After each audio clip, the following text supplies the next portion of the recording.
Hello and welcome, everybody. Welcome to the No Name Music Cast. My name's Tim, and this is Joy. And I'm going to start this episode with an apology. So the last episode that you listened to would have been the Oh Canada episode, where I'm going through great Canadian artists. And, you know, I went through a whole list of music that I enjoyed on my trip to Canada. That's basically how I got my playlist. I went through all the songs I listened to and the albums I listened to, and that's where I based my playlist. But I made a massive, absolutely massive oversight, which was Joy pointed this out to me. She was very angry. Let me tell you, words were said because I failed to have anything by Shania Twain. I was listening to music while I was working today, and a one Shania came on and was singing to me, and I was sitting there going, wait a second, Timothy. I was like, we did a whole episode on Canada and didn't speak about the greatest treasure that has ever came from Canada. Okay, it might be a little extreme, but me and Tim are both diehard Shania Twain fans for people who don't know. Yeah, I don't know how that was. I think what it was is that when I listen to albums, I've only got so much space on my phone. And then when I listen to an album, I typically delete it after I listen to it to make space for new things to listen to. And I think I was so keen to listen to all my Shania Twain while I was there. Maybe there was nothing left. And when I went through the list trying to figure out all the Canadian artists, I think that's maybe what it was. And that is my excuse, and I'm sticking to it. It's fine. I mean, I called Shania and apologized on your behalf, and I think I smoothed it over. Okay, well, thank you. I nobody needs a angry Shania Twain, especially these days. Just saying. I thought you were going to say, like, nobody needs to know right now, like the song. I was waiting for that pun, but anyway. No, I was very, very sincere with my apology. Fair enough. All right, so what's next? Okay, so I understand you've got another little game thing for me. So we've done this for a few episodes, and it's going to be an odd one out or some variation of that. However, I choose to explain it to Tim in the improper way. But so this episode I thought was going to go out right before Thanksgiving, but Tim double checked. It's coming out right after Thanksgiving. So it's Thanksgiving themed tonight for our American friends, of course. So these are I'm going to give Tim 3 little facts about Thanksgiving, and he has to pick which one's fake. Okay. And I'll have like 2 or 3 of them and see what comes of it. And this will test Tim's skills as a American. When did you get your citizenship, Tim? How many Thanksgivings have you celebrated? Well, I've celebrated them ever since I've lived here. I've been a U.S. citizen, I think it's 5 years, 6 years, 6 years, I think. All right, let's see. So here are 3 Thanksgiving, and these are just random facts. I want Tim to pick the fake one. Pig was the traditional Thanksgiving meal until a high demand for pigskin footballs caused turkey to be the acceptable alternative. Okay. Instead of its famous balloons, the first Thanksgiving parade by Macy's featured wild animals from the Central Park Zoo, or the event generally known as the first Thanksgiving happened in 1621. I would say it's that pig story. It is. It was pretty bad, honestly, compared to the rest. When I was reading that, I was like, who wrote this lie? When pigskins were in demand for footballs. I mean, yeah, because it's probably the original food was pheasant or something like that. Yeah, I would think so, or whatever was native to the area that they were in, you know? Yeah. So all right. Mickey Mouse has appeared as a balloon more times than any other character in the Macy's Day Parade. Mm-hmm. In 2015, Minnesota has produced more turkeys than any other state. And an immature, is what I'm trying to say, male turkey are called jakes. What was the last one again? Immature male turkeys are called jakes, Jakes, like the name. Okay. I'd probably say the Mickey Mouse one. Dang it, yes. I didn't know Minnesota has produced more turkeys than any other state. I don't know why, but I didn't know that Minnesota had a thing for turkeys. It's because their governor was Jesse the Body Ventura from WWF Wrestling, probably.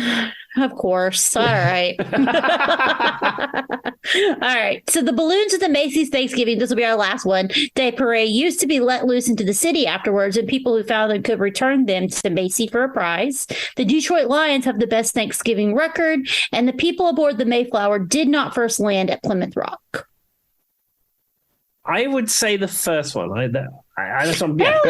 They did land at Plymouth Rock. It's saying that's the lie. I thought they didn't, though. No. I'm going to have to Google that one to be sure. But apparently you could they let the balloons loose in the city and people had to return them for a prize at some point. I feel like that was probably a short-lived thing.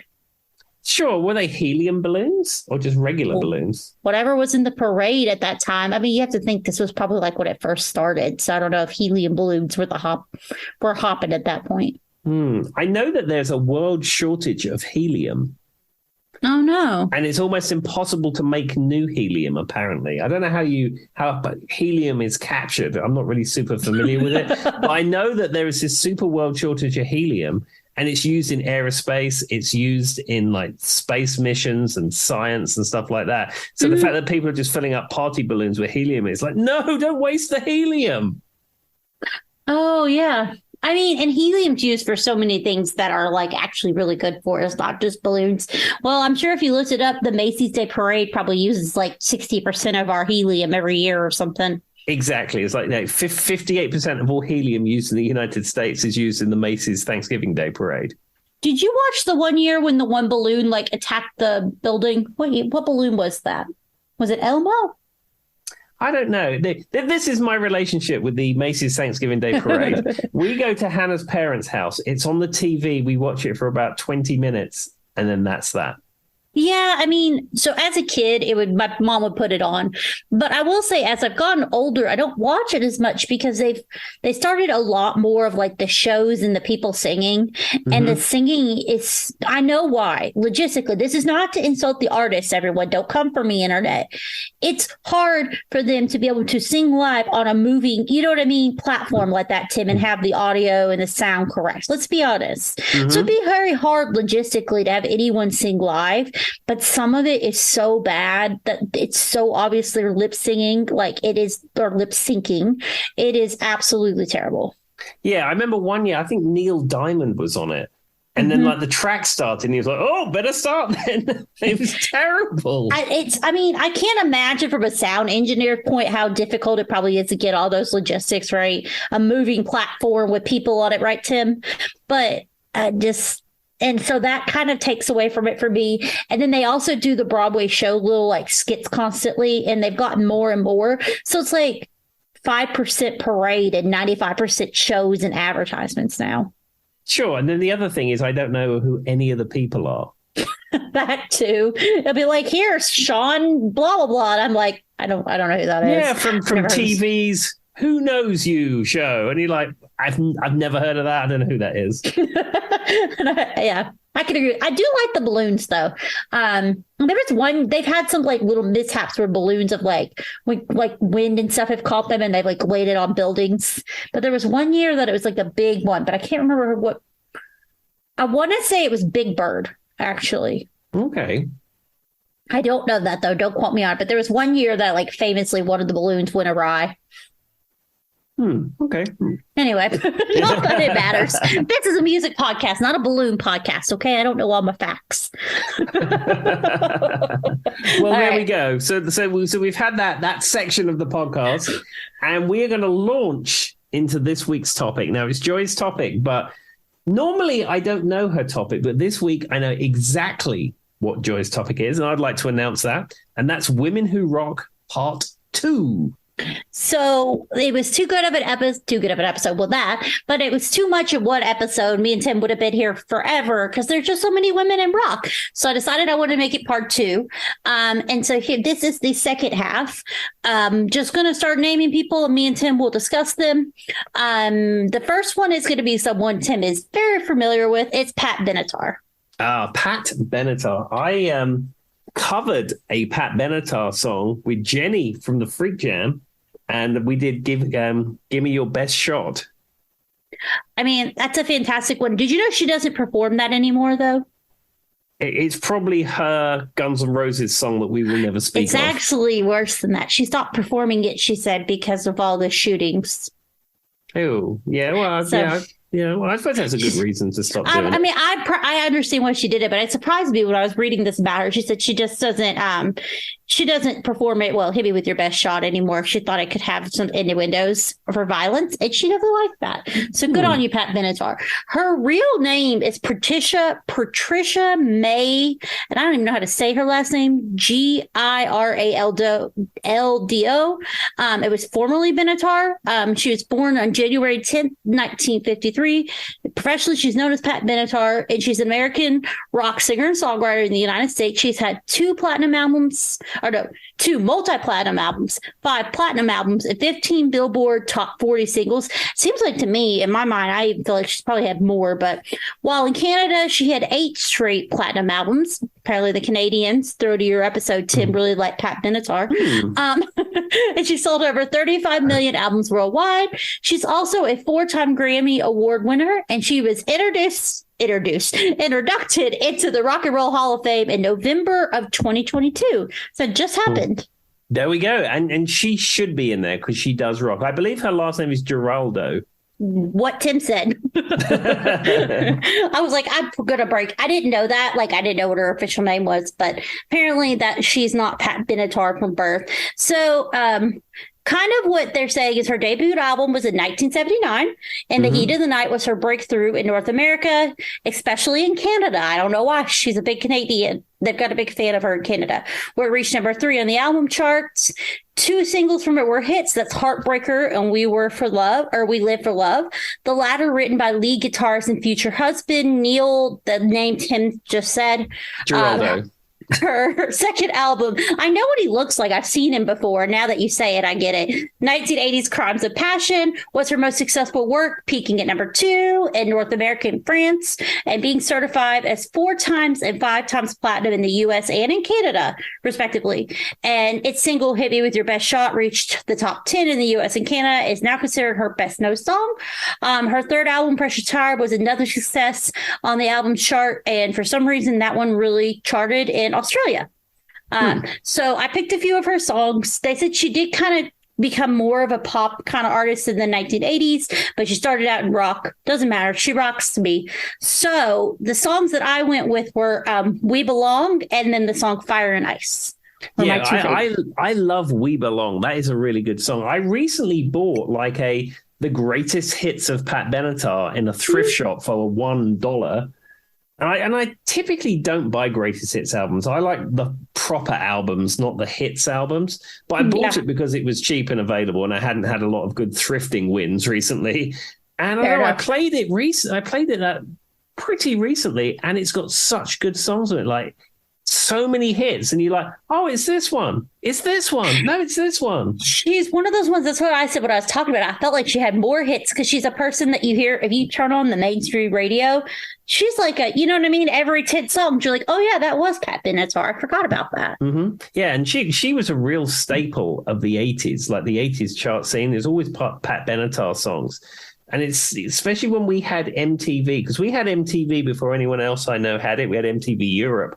And much of their programming was the same as the US programming and things on heavy rotation. And there was a lot of Pat Benatar videos, I remember.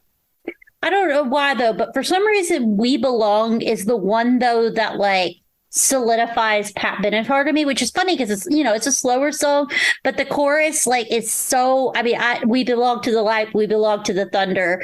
I don't know a song that everyone knows every word to, probably more than this song. It's very distinct, and probably been used in 1,000 movies, I would think. Oh, and probably 1,000 commercials as well. TV shows, anything. It seems like one of those songs that you probably everywhere. And like you said, in the 80s, it was probably, I wasn't there, as everyone knows, but I would imagine it was probably one of those ones that you couldn't get away from. Yeah, I would imagine Pat Benatar is sitting back in her rock and roll castle, seeing those royalty checks come in from We Belong. I would think so. So her net worth, in case anybody was wondering, is $40 million. And she deserves every cent of that. Now, one thing that I thought was interesting that I never knew about her, and this is really, I don't know why it stuck out to me. She's only 4'11". Really? In height. So 4 feet 11 inches for an 1.5 0.24 millimeter. What is it? Meters? What's how big a millimeter is? A millimeter is like I'm American. No, much. Whatever meters. I made her really short. All right, but she's 4'11", Tim. I had no idea. I didn't know that. I don't know why that stood out to me, because like you've seen her in videos, you've seen her like on award shows, you know what I mean? I've never noticed that she was that short. Well, there we are. Just goes to show that to rock hard, you don't have to be very tall. And in the UK countries, she's very small. Yeah. If the metric system is part of your country's makeup, she's smaller than like a little ant. Well, she does a lot for being ants. That must be hard for her, because, like, you know, she'll be touring the United States, and she go, "Oh, I'll do some gigs in Belgium," and then she shrinks. That's why she doesn't do any world tours anymore. It was a lot of work on her. So oh my shrinking. God, Tim, we didn't tell him about the Alabama tour bus. Speaking of tours. No, actually, we're going to break into the podcast. This is breaking news, Joy. Breaking news. So I just said tour, and it made me think of something. We were supposed to open the podcast with a story, but we didn't. So so we joke about weird stuff happens to me, weird stuff happens to my family. So here's an example, hot off the presses, that happened last night. My dad posted a picture. He was in Georgia in his truck, and a bus somehow illegally went by him, sideswiped him, hit him somehow by his tire. I don't know the difference. He said it was a touring bus. Turns out the touring bus was from the band Alabama. And so what was funny, though, is we were joking about he has the ticket. Randy Owen. Is that his name, Rickson? What's the guy from Alabama? His last name's Owen. Yeah, Randy Owen. Mm-hmm. Why did I think that was wrong for a second? Everybody just ignore me. So Randy Owen was on the bus from the band Alabama, and he signed the ticket. And I called Tim at work. Everybody's like, okay, well, that story took a turn. I called Tim at work today, and I said, you will never believe what happened. And he was like, only in your family is that something that happens. The lead singer of Alabama on his tour bus happens to be the guy who has to sign the ticket because they hit your dad. It was so funny because, like, what are the chances? And it makes me think back to the Vanilla Ice. If you're a fan and have listened since the beginning, you remember my dad met Vanilla Ice at a truck stop once and didn't know who he was. Anyway. Well, I think your dad should have said to Randy Owen, "Hey, you should come on the podcast and explain this incident." Well, I mean, I don't know how much you've seen Radio, but he's the one with the really feathery hair and the glasses. He's very distinct looking. I don't know why my name blanked. And my mom is a huge Alabama fan. She has been since I was a child. It's her favorite band. I think she saw them live like 3 times now. So the irony is that that's who would run into my dad. So anyway, speaking of tour buses, I just wanted to throw that out there. This is the weird kind of things that happen to me. Yeah, you live a life of injury and intrigue. But I mean, my dad posted it. It's funny, though, when he posted it, I saw it happen. I was like, oh, that sucks, but no big deal. Just a tire, they'll fix it. And then I read it again, and I was like, wait a second. Does that sound Radio from Alabama? And then I started clicking through, and that's who it was. There you go, everybody. All right. Now we divert back. That was how we were supposed to open the episode, but we forgot. Well, I had to open with a sincere apology. I think the listening audience prefer me trying to be very sincere about Shania. Yeah, that was a misfortune to the world, really. I'm sorry, Shania. We will once again say we are sorry. All right. Moving back to Shania is amazing too, so she could be on this list. But women who rock, this one is one Tim had talked about not too long ago. It's Mary Ford. Ah, yes, the amazing Mary Ford of Les Paul and Mary Ford fame. Yes, so I'm only going to talk about her briefly because I feel like we talked about her a few different times, but I wanted to put her on the list. So she was born Iris Calling Summers, and she's an American vocalist and guitarist, compromising half of the husband-wife band team Les Paul and Mary Ford between 1950 and 1954. The couple had 16 top 10 hits. Did you know it was that many, Tim? It wouldn't surprise me because they were there at the very birth, I would say the very birth of music, very birth of rock and roll. Yeah, that's kind of what they when I was looking up stuff about this, is why she was on the list of women who rocked, because she was one of those predecessors to what we know as a whole. And it includes How High the Moon, which is one of my favorites, and Via con Doso, whatever it is, which is the Spanish one, which were number one hits on Billboard charts. And in 1951 alone, they sold 6 million records. With Paul, Ford became one of the early practitioners of multi-tracking, which Tim talked about in a previous episode. Yeah, I mean, just to recap, if you didn't hear our previous episode, Les Paul invented multi-track recording. He also invented the solid body electric guitar, but probably for many people, his advances in multi-tracking opened the door to everything that you have now. If it wasn't for Les Paul, you wouldn't have the way that music is recorded now. So his technique was slightly different. It was called sound on sound. So in modern day multi-track recording, you record all the things separately on separate tracks, and you can combine them, fade them up, fade them down, all that kind of stuff, which is exactly how this podcast is put together. I have a track of Joy, I have a track of me, and then I can balance the levels, I can cut bits out, all done like that. What Les did is he did sound on sound. So he'd run a tape through, record something, and then him or Mary Ford would then record over what they'd just done over the top. And then that is how they built the tracks. Which, I mean, think about how many looping apps there are nowadays. Like, people can literally do their own doo-wop, which is kind of the same concept, right? You play one loop, you play another loop, you play another, and it all goes back to that. Exactly. But what's amazing about Mary Ford is that she was obviously doing this sound on sound thing with Les Paul, but you have to think how amazing she must be as a vocalist, because when you hear like How High the Moon, it's got these huge vocal harmonies just of Mary Ford, and she's singing with herself, and all those harmonies are perfect. Yep. And that's the layering. That's why it's so, I mean, it's just so, and when you harmonize with someone else, they typically say, you know, families and stuff, you know, you do have a better sound together, but I feel, from my personal opinion, it's easier because you hear their sound, but to be able to harmonize on yourself, that just takes an extra level of skill. Cause like you would naturally want to match yourself singing a song, right? Like in my brain, it would be very hard for me to build like that. Exactly. The other thing that she did with Les is that you would slow the tape down and then she would sing, and then speed the tape up and she would sing. So you would she could sing in all these different registers that weren't even in her natural register. And then, like, sometimes if you listen to those harmonies, that's how it's done. And it's just amazing. Yeah, that's what I was looking through all the different songs. How High the Moon is probably the one that stuck out to me the most, that I'm the most familiar with.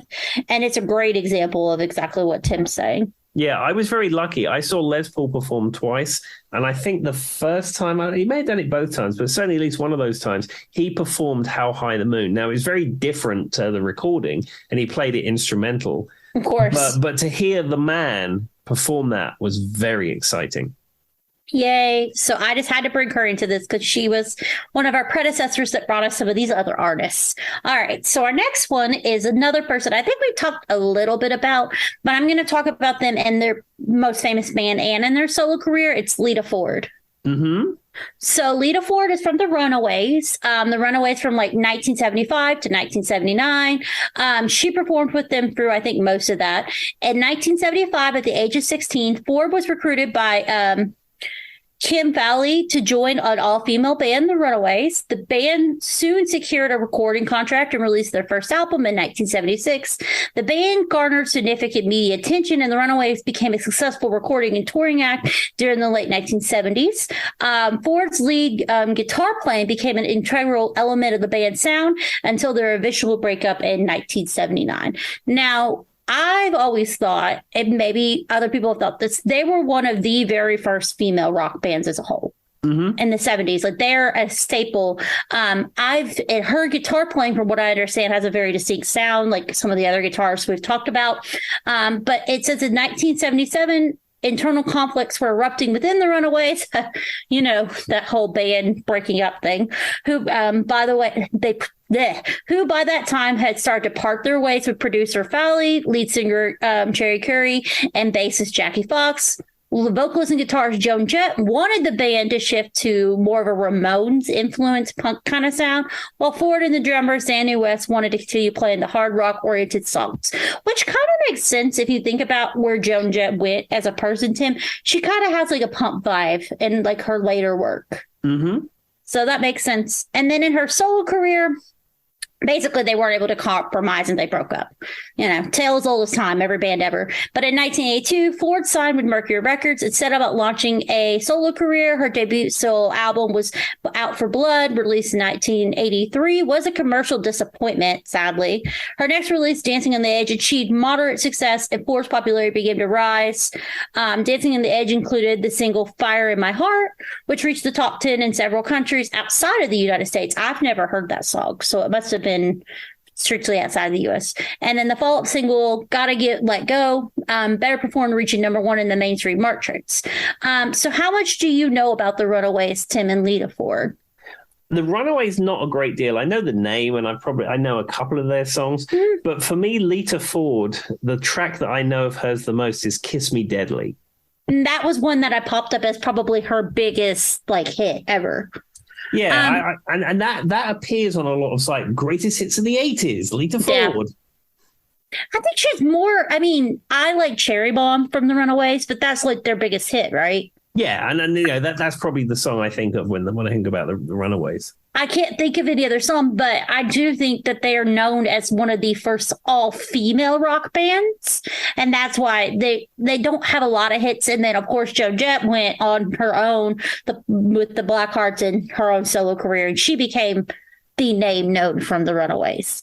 But, Cherry Bomb and then Close My Eyes Forever, I think is a solo song by her. Yeah, and that's a duet with Ozzy Osbourne. I was going to say, that is probably my favorite. Have you ever seen that live done together? No, I haven't, but I once purchased a 7-inch single, and it was just the cover, not the record, just the cover, and it was supposedly signed by Lita Ford and Ozzy Osbourne. And, I don't know what happened to it. I bought it like a record fair for not a lot of money, and I assumed it was genuine, but who's to say if it was or it wasn't? So she did have a big kind of hit area. So she got hired by Sharon Osbourne Management, Ozzy Osbourne, of course, and reemerged with a more a radio-friendly sound. In 1988, she released her most commercial success album, the self-produced Lita. The album featured the Kiss Me Deadly, Back to the Cave, Close My Eyes Forever, and Falling In and Out of Love, which I didn't know was actually co-written by Nikki Sixx of Motley Crue. There you go. Yeah. And then the ballad Close My Eyes Forever is a duet with Ozzy. It remains her most successful song, reaching number 8 on the U.S. Billboard 100. So it's probably, I think, if you picked a song off the top of your head, that would be the one a lot of people would know. But if I've watched them together perform it on YouTube, and it's really cool. The dynamic is fun. Because, Ozzy's kind of a very distinct person, right? Watching him perform with someone else is just interesting. Yeah, because it's always like Ozzy's in Black Sabbath or Ozzy's solo. You don't see him often duetting with other people. Yeah. And so it was just interesting because I've never seen him interact on stage with another singer. And he seems to be, and this is strictly it's not like I know Ozzy personally or anything, strictly observationally, seems to be very loner type to me. I could be wrong. Yeah, it's certainly in the realm of vocals, 100%. Fair enough. I don't know what he does in his personal life. Don't come for me, internet. So, with that being said, she kind of had a few songs here and there, but her biggest career and where she got her biggest, I think, personal success was with Ozzy Osbourne. So, since we brought her up, our next person is going to be. Not shocker to anybody, Joan Jett. So, if you don't know Joan Jett, she started out in the Runaways, as we said. Then I think she was with the Blackhearts, and then I think some songs are cued to her as a solo career. So she's kind of did a little bit of everything. She's an American singer, guitarist, and record producer and actress. I don't know. I didn't know she was an actress, so I did this research. Joan is best known as her front work for work. Front woman of her band, Joan, Jett, and the Blackhearts, and for the early format. Why can't I talk tonight, Tim? Okay, everybody, I'm going to take a step back because apparently I can't talk. Anyway, so she's known for working with Joan, Jett, and the Blackhearts, and then Cherry Bomb. Her biggest rendition of a song, which was her number one, is "I Love Rock and Roll," which I have to be honest, Tim, I never want to hear again if my life depends on it. That is one of those songs which is a jam night song that I've probably played 1,000 times. And you'd play it in open mic or a jam night or something like that. And it's very often a female vocalist will come up and they'll say, well, what do you want to do? Can we do "I Love Rock and Roll"? And it's like, if we have to. No.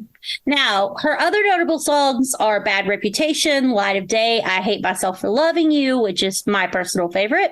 Mm-hmm. "Crimson and Clover," another personal favorite, and "Do You Want to Touch Me," which is another favorite. And her version of "Dirty Deeds" is fantastic. Yeah, I think she's famous for doing covers. Now, "Do You Want to Touch," sadly, is a cover version by someone which we shouldn't discuss. No, but her version's great. No, her version is good. Absolutely. And her version is the version I go to. So she's known as a mezzo-soprano. That's her vocal range. She has 3 albums certified platinum gold. And she is described as the queen of rock and roll. I've never really heard her say that, but that's what they're saying. And here we go, Tim. Now that I can talk again, everybody. Sorry, I rambled in your ear for a minute. In 2015, Joan, Jett, and the Blackhearts were inducted into the Rock and Roll Hall of Fame. Yay! So kind of, it looks like she grew up in your average kind of household. She just one day decided she wanted to pick up a guitar. I would go through her history, but it's not really that eccentric. She was from Pennsylvania. She said she loved rock music and just decided one day she was going to pick up a guitar at 13. There you go. And she plays a Gibson Melody Maker. And now I thought you would find this interesting. She took a little bit guitar lessons, hated it, and just decided she was going to go out on her own. Well, that's like me. I had some classical guitar lessons at school, and the teacher I had, Bill Kevill, I'm sure he's listening right now, probably. He set me on the right track. He showed me how to play chords. He showed me how to do pinch harmonics. He showed me how to do a lot of different stuff. He tried to get me to read music, but that failed dismally. But I just wanted to rock, and that's how I play. Fair enough. So that's why I thought you'd find that funny. But another thing that Joan Jett did that I was not aware of, but makes me love her even more, if you have been a No Name Music Cast fan for a while, you may have remembered I made Tim listen to a song from a band called Bikini Kill, and it surprised Tim. It was like a very punk kind of rock sound, and it was very raw and garagey. She produced that band. I didn't know that till now. Oh, wow. I didn't know that. I didn't either. Because, the Riot Girl movement kind of in the early 90s, Bikini Kill became the representative of that band. And they, she produced them, and they said that she was their role model, which all makes sense considering who she is. She also did a lot of different producing for a band called Circus Lupus. Never heard of them. Mm-hmm. No, and a few other different bands. So I guess she did a lot of backing stuff. And then she did... she's also a guest artist on Marky Ramone and the Intruders' 1999 album, The Answer to Your Problems, on the track Don't Blame Me. She's a guest vocalist on The Peaches, Impeach My Bush, on the tracks Don't Want to Be Her, and so on and so forth. So she's worked, and the ongoing work she's done and has done is extensive. And it looks like she's done everything from producing, writing, and guest starring on every song you've ever heard of since the beginning of time. And as Tim would say, the amount of royalties she's probably making off of I Love Rock and Roll will keep her till she's dead. Oh, absolutely. God. That's another one of those songs that you just hear everywhere. And it's even in films and TV shows and all kinds of stuff. Yeah, I'm not I think I liked it initially when I was a kid, but there's the other thing is Crimson and Clover has so much of a better sound than it. There's so much more quality music. And Bad Reputation is getting to I Love Rock and Roll levels for me too. Yeah, that is becoming incredibly overexposed as of late. I guess that should say something of the velocity of the artist when we're literally I don't ever want to hear your song again. Right. And just for personal, she's also apparently a really big vegan and big into animal rights. Well, there we are. Good on you. All right. So that's Joan Jett, which I'm sorry I stumbled my way through the beginning. My mouth got really dry and Tim's looking at me like, Joy, are you having a stroke? What is happening? All right. So this is a person that I'm just going to put it up front. I'm not super familiar with this band, but apparently a lot of people are, and they're very big in the rock world as far as women goes. It is Janet Gardner and Vixen. I don't know if Tim's super familiar with them, but she is an American rock singer, writer. I don't know if she plays she's a rhythm guitarist. Okay. And it's for the all-female band Vixen. Are you familiar with them, Tim? Yeah, I remember Vixen. They were around the same time as Heart. They're an 80s band, but they were more of a hard rock, all-female band, whereas, Heart started out as a sort of hard rock band, and in the 80s, they sort of went a little bit more pop mainstream. Vixen sort of stuck more to those kind of hard rocking roots. So that's what I got from this. And why I want to mention her is they said she's known, as Tim just said, for being more of a hard rock. Like they were really into that kind of realm, which they didn't really go away from that. But here's basically what I got from the history of them. She's an American rock singer. Like I said, she's a vocalist and a rhythm guitarist. She was the band's longest serving vocalist and performed on 3 of the 4 studio albums. When Vixen broke up in 1992, she took a hiatus from singing to pursue personal endeavors. She briefly unofficially reformed Vixen in 1997 with the drummer Roxy. She returned to Vixen in 2001. So they did that classic break up, get back together, break up, get back together. As Tim says, when the dollar signs start coming in, these bands seem to really start liking each other again. Yeah, it's like they'll never work ever again together, so we can never do that. Too many differences, and then their bank balances get together and go, maybe we can be friends. Another example of this is in 2004, she took part in the Vixens reunion for One Night Only gig as part of VH1's Bands Reunited TV show, which I didn't even know that was a thing. But anyway. I don't know. They used to have really good stuff like on MTV and especially VH1 because that became more sort of rock music focused. They used to have those things like VH1 Storytellers and that show, which I had actually, in fact, never heard of. But that's the problem with the demise of those music channels. You don't get those specials anymore. Fair enough. So anyway, so she kind of went back, and her parents were Latter-day Saint, big into the Latter-day Saints church, I guess. And so that's like Mormons, everybody. But she said that she's the only girl of 4, and she sang in the school choir and all that. But when she got into rock music, her parents were not a fan. And she has kind of separated herself. But when she was in choir, she learned to play the piano and the guitar. And so basically the band was Vixen came back together again. Finally, their final lineup in 2014 is Sharon Ross Gardner, who we're talking about, Roxy, I'm not even going to try to say her last name, and Gina Steele Gardner, which she eventually became the lead singer and rhythm guitarist. And so she took that place on the 4th album.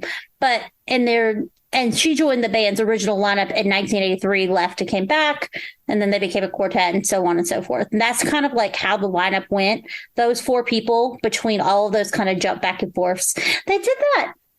It's not like what's the word I'm looking for? You know how bands do that, Tim? Like there'll be 3 and then one guy will come and then they'll go and then they'll come and then they'll go. That's kind of what these guys did throughout all those years. So she wasn't always a member of the band, but she is the lead on their single Edge of a Broken Heart, which apparently is their biggest hit, and became their signature song. And it was co-written, arranged, and produced by Richard Marx. Vixen would go on worldwide tours with support of Ozzy Osbourne again, the Scorpions, and Bon Jovi, along with their own headline shows, which for a band I'm not that familiar with and apparently had all those different members that went back and forth, those are some pretty big artists to work with. Yeah, I seem to remember them being a thing in the 80s, most definitely, Vixen. Well, and then they also toured for another year alongside Kiss and Deep Purple. And then that before they broke up the first time. I don't know about the 3 other times and the different members going in and out that I named. But anyway, so there we are. And like I said, I wasn't super familiar with them, but they said for a big rock band, and Tim apparently knew them pretty well, they were one of the first female rock bands in the 80s. There we go. And I will say the only song I knew from them was A Broken Heart. The one I said was their Edge of a Broken Heart. So this is a person I knew, but I didn't know I knew until a friend of mine recently brought it up. And I think this person, and Tim can tell me if I'm wrong, I think they had greater success in Europe. Suzi Quatro. Oh, so absolutely. Suzi Quatro, you would probably know her from being on Happy Days. She was in later seasons of Happy Days. She featured on there. But Suzi Quatro is an American artist, but she moved to London very early on in her career. Yep. And I mean, she is a famous bass playing rock icon.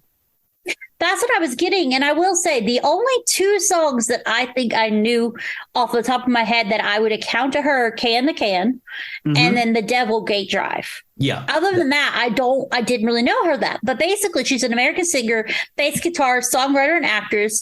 In the 1970s, she scored a string of singles that found greater success in Europe and Australia than in America, reaching number one in the UK and other countries. In Australia with their singles Can the Can and Devil Gate Drive. There you go. Quatro released her self-titled album in 1973. Since then, she has released 15 studio albums, 10 compilation albums, and one live album. Her other solo hits include 48 Crash, Daytona Demon, The Wild One, and Your Mama Won't Like Me. And following a reoccurring role as a bass player, I don't know how to say that. It's Leather, and then the last name is Tuskadero on the American sitcom Happy Days. There you go, Tim. Her duet, Stumbling in the Smokies lead singer Chris Norman, reached number 4 in the U.S. as well. Yeah, in fact, I have a story about Suzi Quatro. My friend Mark Chudley is a big fan of Suzi Quatro. And I think it was in the late 70s. He was in the studio audience of Top of the Pops. Yeah. And Suzi Quatro was on that week. And if you can find it on YouTube, and I think he actually has a video of it, when he was in the audience for Top of the Pops, because it was shown, many times after the fact. And you can just see this massive grin on his face because he's right at the front, and then Suzi Quatro's right there. Well, sadly, Tim, I don't think she's been introduced into the Rock and Roll Hall of Fame from what I can read. I think she's one that we're going to have to send a petition in for or something. I mean, that's a darn shame because I said she's a really good bass player and a singer and an actress, and she has iconic songs. I'm going to admit my ignorance, like I don't do that every podcast. Between 1973 and 1980, Quatro was awarded 6 Bravo OTT Autos. Do you know what that is? Is that like a German award or something? I don't know. I was hoping you would know from the UK. No, it would be if the UK version of the Grammy is a Brit award. What's a Bravo? Let's Google it live on air, everybody. Bravo, I'm going to give it I think Bravo is a German pop magazine, I think. German accolade honoring excellence in performers. So you are correct. I've never heard of that. I was hoping that Tim would know, and he did. Yay, everybody. Yay. But I thought this was so random. In 2010, she was voted into the Michigan Rock and Roll Legends Online Hall of Fame. Only in the state of Michigan. I don't know what she's done there. Apparently, she still performs live pretty often, and she plays percussion. She says she started as a young percussion player in her father's jazz band, the Art Quattro Trio. Sources varying whether her playing in the band began at age 7 or 8, and whether the instrument she played was a drum kit or a percussionist, bongos or congos type things. Subsequently, she appeared on local television as a go-go dancer in a pop music series as well. There we go. So I did know who she was, but I only knew about her later in life because I started Googling her and looking up because people talked about her, because she just wasn't a household name in America. And apparently she is known as a predecessor of rock as a whole for women. Yeah. Again, Suzi Quatro, one of those names I heard growing up in the 70s. There we go, everybody. I mean, I guess it's amazing to me. The more we do this podcast, Tim, the more I don't realize the differences in the UK and American music. Yeah. I mean, there are some artists which transcend both places. Yeah. But yeah, you find things like that. It's like, oh, is that a thing? No, that's not a thing. It's just weird because, like, you just assume, and there'll be times I've said stuff to Tim and he's like, I have no idea what you're talking about. I'm like, you've never heard that? And he's like, no. And then there'll be times he'll say something. I'm like, I don't know what that was. But I will say, speaking of things that keep standing out to me, Piccadilly. Yeah. I realize that sounds so random without any context. So at work, we've moved into a clinic in Mississippi, and right behind it it's called the Piccadilly building. And all I can think about is that guy on the bus, and he's on his way from Piccadilly, and the guy who puts his sandwich on the Cliff Richard. Wasn't he like coming from like Piccadilly to Paris or something? He was probably coming from Piccadilly Circus. So every time I see it at work on the map when they were talking about it, because there was a client trying to find it or customer, I kept thinking about it putting a sandwich on the T. And I was like, oh, look, it's Piccadilly. Yeah, Piccadilly Circus is like Times Square in London. It's that kind of idea. And then the tube that runs from Hounslow, bingo card, take you right up to Piccadilly Circus is the Piccadilly line. People are going to wonder between me stumbling through that bad last explanation and me just yelling Piccadilly, what I've been doing. Everybody, I had my vaccine. I think I've still got some brain fog. Give me a break here. But yeah, no, I just saw that. That's all I could think about. It's like Piccadilly. That's not that guy on the bus with the sandwich. It's Cliff. It's Cliff Richard. It's the Peter Pan of pop. He comes on my playlist now all the time, like when I'm playing music, like because I had to listen to so much of him for that episode. The internet really thinks I'm a big Cliff Richard fan. I mean, you're probably listening to Saviour's Day and all kinds of stuff. I don't know. We Don't Talk Anymore. That's one of the ones that came on today. Anyway, so that's what I think of. Because I don't know. Piccadilly's not a word I see very often besides that music video. So when it popped up, I was like, oh, Piccadilly. Yeah, I mean, Piccadilly for me is, of course, as I said, the Piccadilly line, because that would be the tube train you'd get on in Hounslow, which would then take you off to wherever you wanted to go. But here's my question. Is Piccadilly just an English word, or where does that word come from? I don't know. I've never really thought much about the origins of Piccadilly. Okay, Piccadilly. Let's see. Oh, Piccadilly Circus Plaza. There's one in North Carolina, Tim. Ah. Point on Piccadilly. Welcome to Piccadilly. We do cooking for your next event. What does the name Piccadilly mean? From Piccadilly Hall, a house belonging to a trailer who specializes in a type of lace collared called a Piccadille, possibly a conject from the Spanish Piccadilly. No, something Spanish. I'm not doing that anymore. So there are people who have guessed what it means, and they're not sure. It's either about a lace collar called a Piccadille, or possibly two words from a Spanish Piccadillo, or which means to puncture or pierce, compared to the 17th century Spanish, which is Piccadillo, which also was the lace collar. So something about punching and piercing and a lace collar. And a tube line from Hounslow. This podcast is taking a turn. Okay, back to the music. I love, me and Tim were discussing the Canadian. Tim's like, that one was very heavy, everything but the music. All right, so I've got two, possibly three, depending on how time goes, more artists. Okay. This one's a very important one, though, so I do want to get her out there. It is someone Tim is going to be familiar with. It is Melissa Etheridge. Yes, she is a fabulous singer, songwriter, musician. I mean, I don't know anybody who doesn't know who she is. No, absolutely. I'm a fan of hers. I have a number of her albums. I still would say in that realm, Sheryl Crow is my favorite, but Melissa Etheridge is sort of bubbling underneath there somewhere. All right. So let me give you kind of just like the background like I have on everybody. She's an American singer, songwriter, musician, and guitarist. Her debut album was released in 1988. It became an underground success. Mm-hmm. It peaked at number 22 on the Billboard, and it's led to its lead single was Bring Me Some Water. Garnered Etheridge her first Grammy nomination from her first single. That's when you know they're good. For Best Vocal Performance for a female in 1989, her second album, Brave and Crazy, appeared that same year and earned Etheridge 2 more Grammy nominations. In 1992, Etheridge released her third album, Never Enough, and it led to single Ain't It Heavy, which won Etheridge her first Grammy Award. So she had been nominated, but that was her first one. It's kind of crazy that her first single went straight for a Grammy nomination. Anyway. Yeah, well, I think that speaks to how good she is.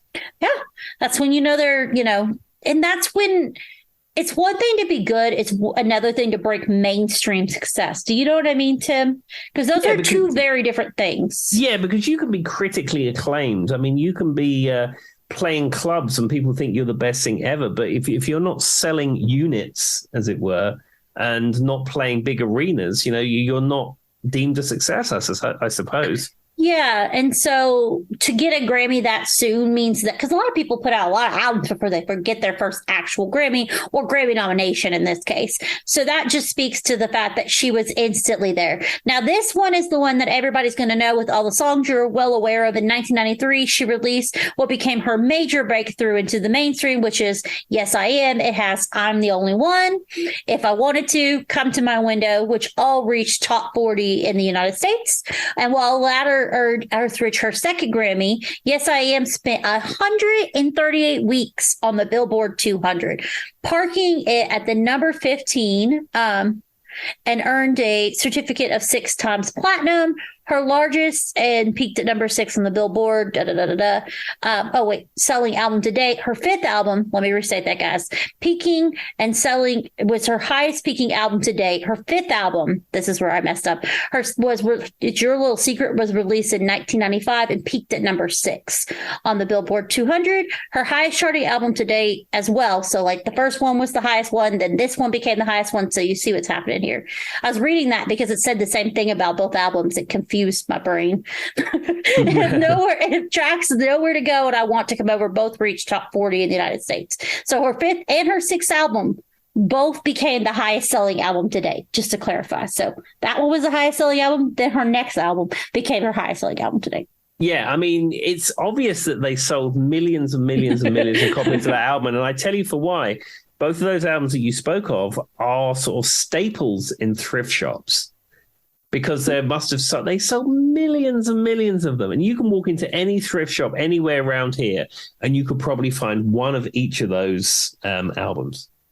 I mean, and that's crazy to me because I know exactly what Tim's. I think I even found a Melissa Etheridge album, Tim, whenever I did the thing, because he's right. If you walk in and you look at any thrift store, there's like 3 or 4. It's usually like a self-titled album, her greatest hits, and then the albums I just named. Yeah. And they're still in circulation.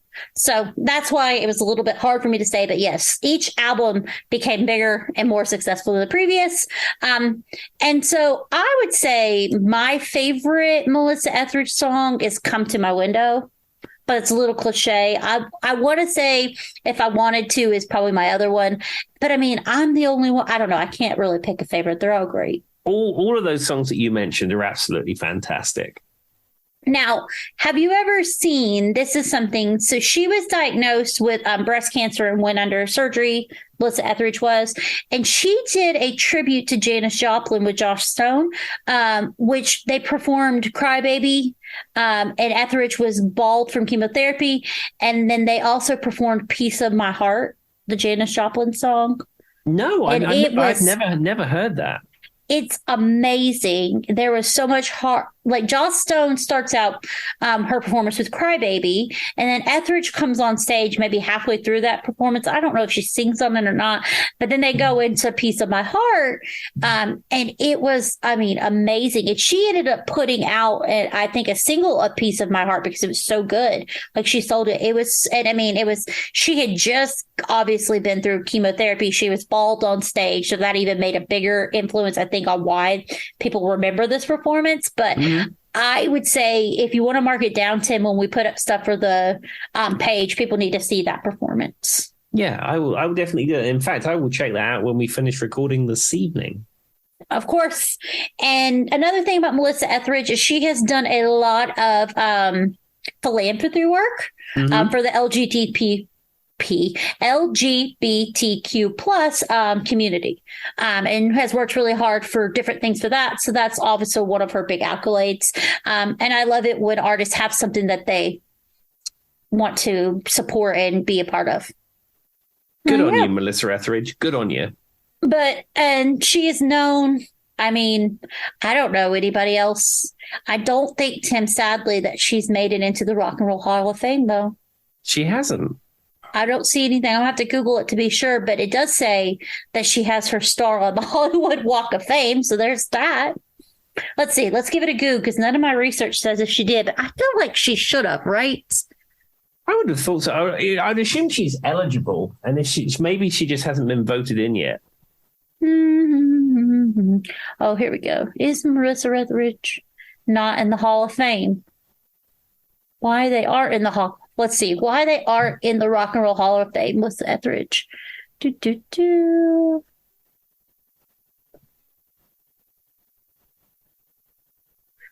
lyrics. This is just some guy's personal opinion. Apparently, she's not, and people have very strong feelings that she should be, because this guy's whole post is about why she should be too.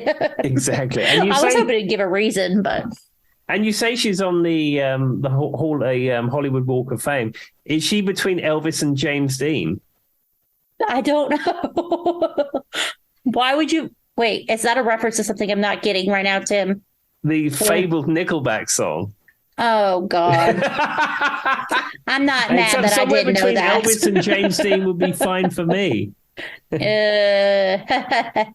not sad I didn't know that. I was like, oh, God, is that a song lyric? I'm supposed to know. But yeah, I would say my two favorites would probably Come to My Window and Melissa's version of Piece of My Heart.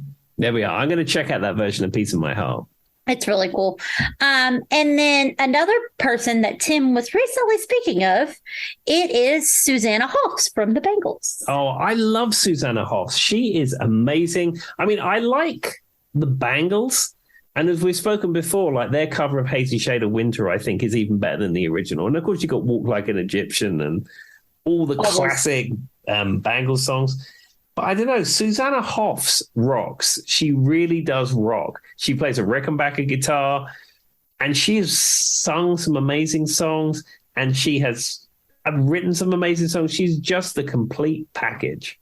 Yeah, and from what I understand, and Tim's talked a little bit about this, is her skills as a musician are fantastic. Like, she is known as having very superior skills for playing wise. Of course, she can sing, all that good stuff, but that's why she was brought into this. And I did not know this, but did you know the Bangles' original song was just The Bangs? Yeah, their name was The Bangs, and they changed it to The Bangles. So they were inspired by the Ramones and other punk bands. Hoff founded the Bangs with Debbie and Vicki Peterson, and according to their first recorded their first album, the night before it was pressed, they learned of a legal claim by an East Coast boy band called the Bangs, requiring a sudden name change. So the Bangs morphed into the Bangles. There we go.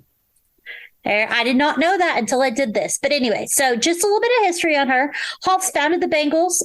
She is the singer and a guitarist, which I think you guys know. In 1981, with Debbie and Vicki Peterson, they released their first full-length album, All Over the Place, on Columbia Records in 1984. Hoff started a solo career after the Bangles disbanded in 1989 and released her first solo album, When You Are a Boy, in 1991. She later formed the faux British 1960s band Ming T with Mike Myers and Matthew Sweet. Hoff also appeared in supporting roles in several movies. Which I did not know either.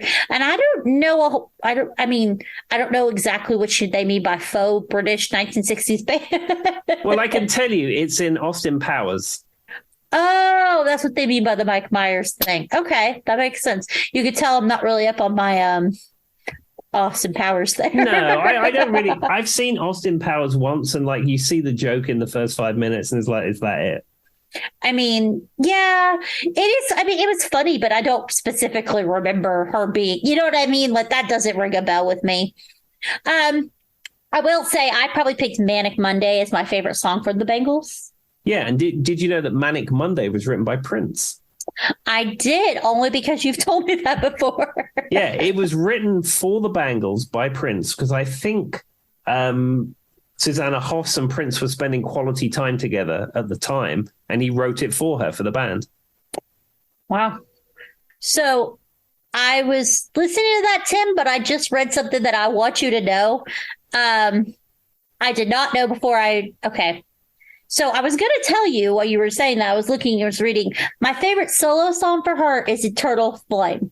Yes. Now, apparently, and maybe Tim knew this, I did not, in a BBC program, I'm in a girl group, Hoff revealed that she actually sang the studio recording of Eternal Flame completely naked to producer David Stigerson, pranking her by telling her Olivia Newton-John had did the same thing. He later told Hoffs that he had been lying. Yeah, and I think I may have mentioned this in a previous episode, but yes, I knew that. If you did, that went right over my head because I don't remember. That's a heck of a prank, man. Yeah, it's actually a rich rock and roll tradition to sing your lead vocals naked. And I will tell you, Justin Hawkins from The Darkness sings all of his vocals naked in the booth. That doesn't surprise me at all because, okay, he seems like someone who would do that. I don't know about Suzanne. Because I love The Darkness. Me and Tim have both said they're one of our favorites. And that doesn't surprise me just because of him as a person. But I did not know that. And if you had told me that, it must have went right past me. Because that did stick out. I mean, that's a heck of a prank to pull on somebody. I do think it's funny though. I will say Eternal Flame is one of my absolute favorites. She co-wrote and sang it. So It's also one of her songs that she put, and I would say it's probably one of her biggest hits. I didn't know that she was super big into movies, but she did quite a few. I said she starred in the film All Nighter, which was directed by her mother, Tamara Simon Hoffs, and also featured John Cusack and Pam Grier. The film was critically panned and failed at the box office. Hoffs later said it wasn't a great movie, but the whole experience was great. That's really all that matters. I mean, she got to, I don't know, is her mom like a movie producer? I don't know. Maybe she comes from Hollywood parents. I don't know. Well, anyway, so after they disbanded, and she went on her solo career, they formally disbanded in 1998, the Bangles. In the late 90s, however, Hoffs contacted other members of the Bangles with hope of reuniting. And they recorded the single Get Your Girl for the second Austin Powers movie, what Tim was saying, in 1999. So they kind of came and went. So simply they announced the decision to reunite full-time in 2000. Their fourth album, Doll Revolution, was released in 2003, and their fifth album, Sweetheart of the Sun, was released in 2011. Hoffs released then a solo album. Hoffs released a solo album, When You're a Boy, in 1991, which spawned a U.S. top 40 hit with My Side of the Bed. In the U.K., the single landed at number 44 for only 4 weeks. The album also landed decently in Europe, but I guess they said the citations needed as to what. So it must not have got her too much. So she did have that solo album. Then she went on to another solo album in 1993 to 1994 prior to leaving Columbia Records, but it went unreleased. In 1996, Hoff released her second solo album, Susanna Hoffs. That's the self-titled one, of course. Although it received much praise in the media, yielded a minor U.S. hit in the U.K., in the U.S. and in the U.K. at number 33 for 2 weeks with a cover of Lightning Seal's single All I Want, which I've heard, and it's actually quite good, but it was not a commercial success. And then from there, it looks like she just did a few different things. She's still performing to this day, though. Oh, yeah, I'd love to see Susanna Hoffs. I mean, she plays mostly out on the West Coast where she lives, and she doesn't often come out this way. But I will say you really should follow Susanna Hoffs on Twitter and Instagram because she often posts up videos of her performing in her house. She has a lovely house. Yeah. And she sings a lot of her famous songs and she'll just sing them just for fun. Or sometimes she just posts a video wishing people a really nice day or good morning or something like that. But she did put a post on Twitter a little while ago that really did make me laugh. She put it in on a Monday. And in the song Manic Monday, it says, I wish it was Monday. That's my fun day. And she just put, today is supposed to be my fun day. It's not. And that was all it is. I mean, I love Manic Monday. I think it's my favorite. I will say I'm not super familiar with her solo career, but from what I understand, she's a wonderful guitarist and she's still out there performing and getting it. So if you get the chance to go see her, go see her. And then the next artist is someone that I did not know them personally, but I know the bands they were in. She goes by Tina, but her real name is Martha Weymouth. She's from the Talking Heads and the Tom Tom Club. Yes, she is the bass player of the Talking Heads and the Tom Tom Club, Tina Weymouth. I recently watched that, I think it's called Stop Making Sense. It's that whole film that the Talking Heads did, which was of their concert of that time. I know what you're talking about. And it's fantastic. And she is an amazing bass player. She really is. Yeah, that's what when I was looking through this, I was trying to find people who were not just vocalists. I wanted people who were guitarists, drummers, bass players, and she kept coming up on the bass player side. So I wanted to mention her. She was born November 22nd, 1950. She's an American musician, singer, and songwriter, and a founding member and bassist of the new wave group, The Talking Head, and its side project, The Tom Tom Club, which she co-founded with her husband, Talking Heads drummer Chris Friends. In 2002, Weymouth was inducted into the Rock and Roll Hall of Fame as a member of the Talking Heads. Yay! She was born in California. She's the daughter of Laura and Berkir, I don't know how to say their last name, and U.S. Navy Vice Admiral Ralph Wayman. Apparently, some people out there know who that is. I do not. And she's the third of seven child. Basically, she said one day that she decided she just wanted to start playing, and she did. She just, at 14, she's like, I decided I wanted to play something. I picked up a guitar at first, and then I decided that I wanted to try the bass, and that became my love. There we go. I mean, if you listen to any Talking Heads song, like Psycho Killer, it's that the bass drives the whole thing. Yeah. And I will say that's probably my favorite song by the Talking Heads. I had never heard her name. What's sad about this is now that you say that, that's true. And she's a founding member. She's in the Rock and Roll Hall of Fame. She's obviously a fantastic bassist, but I don't feel like very many people know her name. No, and they really should, because, I mean, she is a real pivotal member of that group. That's crazy. What is your favorite song, Tim, from the Talking Heads or the Tom Tom Club? Well, I'm trying to think of the name of that Tom Tom Club song, but I can't think of the name of it off the top of my head. But certainly Talking Heads, it's one, You May Find Yourself. Yeah. Psycho Killer, Once in a Lifetime. Once in a Lifetime, that's it. That's what it is. Actually, I will say Once in a Lifetime. Have you ever seen Kermit doing Once in a Lifetime? Yes, and it's amazing.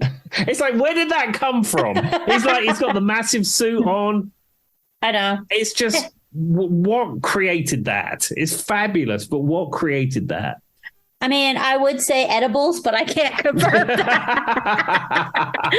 That's just my first thing. I will say Burning Down the House is a good one, too. Yeah, there's a great cover of Burning Down the House by Tom Jones and the singer from the Cardigans. That's so random. I would never imagine them in the same room together. It's really good. And it's got a freaky video where people in like slinky bodysuits and stuff. Yeah, that kind of fits the Tom Tom Club Talking Heads thing anyway, right? Exactly. They're kind of known for their new ways. So that is the end. I mean, we could go on forever, Tim, but that was my last one. So I'm glad we got to make 2 parts of this. I'm sorry that I stumbled my way halfway through the middle, everybody. It wasn't on purpose. I really did get my vaccine yesterday, so I still have some brain fog. Do you have anything else you want to leave the people with? I just want to say, as ever, please be kind. Bye. See you later. Bye-bye.